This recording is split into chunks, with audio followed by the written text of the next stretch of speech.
Hello नमस्ते good morning direction. म चाहिँ यति बेला डिरेक्सन कम्पनीको उत्पादन लिन्जी ब्ल्याक कफी पिउँदैछु। यो चाहिँ एकदम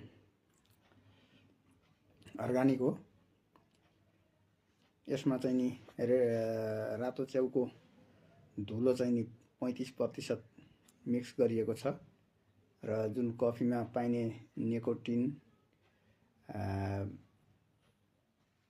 यसमा चाहिँ नि क्याफरिन चाहिँ नि 0.006% मात्रै छ।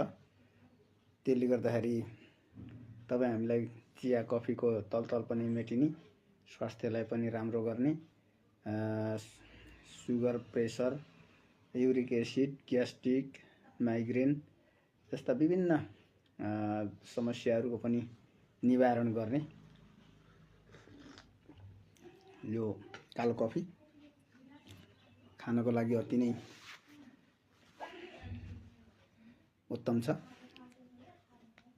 यो तितो अनि कालो हुन्छ, खाँदा तितो हुन्छ, हेर्दा कालो हुन्छ, तर शरीरको लागि, मानव शरीरको लागि एकदम लाभदायक छ।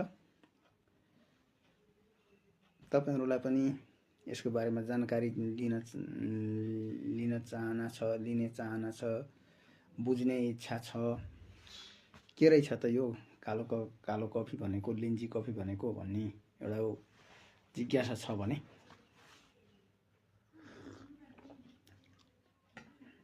हाम्रो डिरेक्सन एभरेस्ट ग्रुप बाँसबारी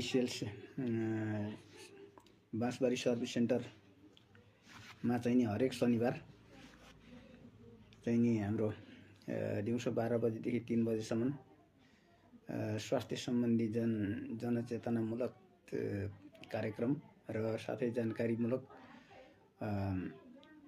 सन्देशहरू आदान प्रदान गर्ने र वरिष्ठ लिडरहरूबाट स्वास्थ्य सम्बन्धी जानकारीहरू लिन सकिन्छ।